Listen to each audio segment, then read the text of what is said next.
But ಅವ್ರ ನಡೆ ಮೋದಿ ಕಡೆ ಆಯ್ತು. ಸೊ ಹಾಗಾಗಿ ನಿಮಗೆ ಅತೃಪ್ತಿ ಇದೆ. ಅತೃಪ್ತಿ ಅಂತಲ್ಲ, ದೇವೇಗೌಡರು ಈ ವಯಸ್ಸಿನಲ್ಲಿ ಇದನ್ನು ಮಾಡಬಾರ್ದಾಗಿತ್ತು.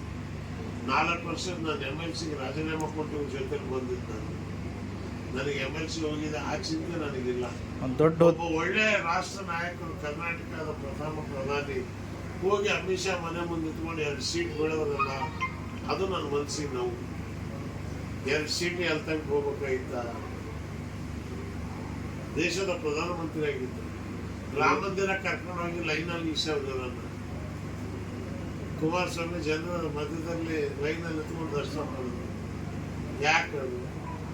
ಏನು ಕರ್ನಾಟಕ ಗೌರವ ಇಲ್ವಾ? ಕನ್ನಡಿಗರಿಗೆ ಸ್ವಾಭಿಮಾನ ಇಲ್ವಾ? ಆಮೇಲೆ ಇಂಡಿಯಾಗೆ ಸಪೋರ್ಟ್ ಮಾಡಬೇಕು ಅಂತೇಳಿ ನಾವು ಮುಂಚೆನೇ ಹೇಳಿದ್ದೀವಿ. ಸೊ ಸಪೋರ್ಟ್ ಮಾಡ್ತೀವಿ.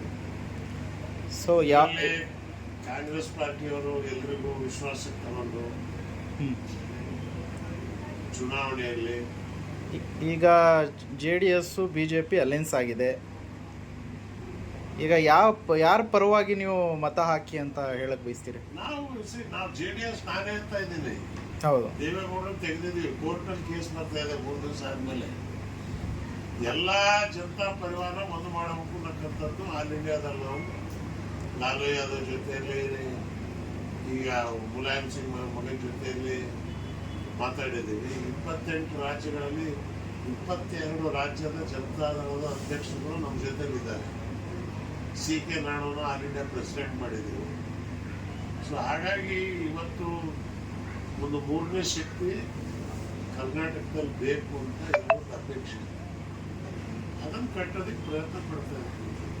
ಮಾಜಿ ಪ್ರಧಾನಿಗಳು ದೇವೇಗೌಡರು ನಿಮಗೇನಾದರೂ ಮಾತಾಡೋಕ್ಕೆ ಮುಂದಾದ್ರ? ಏನಾದರೂ ಮಾತಾಡಿದ್ರು, ಟ್ರೈ ಮಾಡಿ ಹೇಳಿದ್ರು. ಹಾಂ, ನಾವು ಅವ್ರು ಹೋಗಿರ್ತಕ್ಕಂಥ ಬೀದಿಯೆಲ್ಲ ಹೋಗೋಕ್ಕೆ ಆಗಲ್ಲ.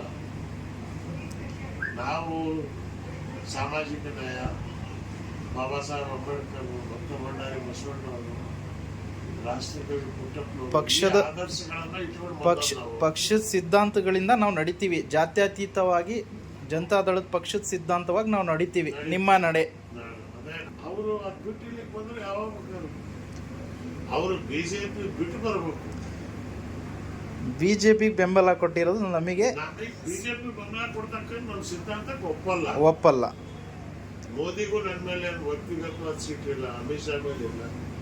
ಮೋದಿ ದೇಶದ ಪ್ರಧಾನಮಂತ್ರಿ. ಹೌದು, JDS ಸಿದ್ಧಾಂತ ಬೇರೆ, ನಮ್ಮ ಸಿದ್ಧಾಂತ. JDS ನಮ್ಮ ಪಕ್ಷ. JDS ಕ್ಯಾಂಡಿಡೇಟ್ ಅಭ್ಯರ್ಥಿಗೆ ನಾವು ಬೇಕಾದ್ರೆ ಬೆಂಬಲ ಮಾಡ್ತೀವಿ. JDS ಕ್ಯಾಂಡಿಡೇಟ್ ಅದು ಸಂಘ ಯಾರ ಜೊತೆ ಇರಲಿ, ಅದು ಇಂಪಾರ್ಟೆಂಟ್. BJP ಜೊತೆ ನಿಂತ್ಕೊಂಡ್ರೆ ಬೆಂಬಲ ಮಾಡೋಕ್ಕಾಗತ್ತಾ? PM ಇಬ್ರಾಹಿಂ ಅವ್ರ ನಿಲುವು ಒಂದೇ. JDS ಪಕ್ಷದ ಸಿದ್ಧಾಂತ ಏನಿದೆಯೋ ಅದಕ್ಕೆ ನಾವು ಅನುಗುಣವಾಗಿ ನಡ್ಕೊಂಡು ಹೋಗ್ತೀವಿ. ಅದು ಸ್ಪಷ್ಟ.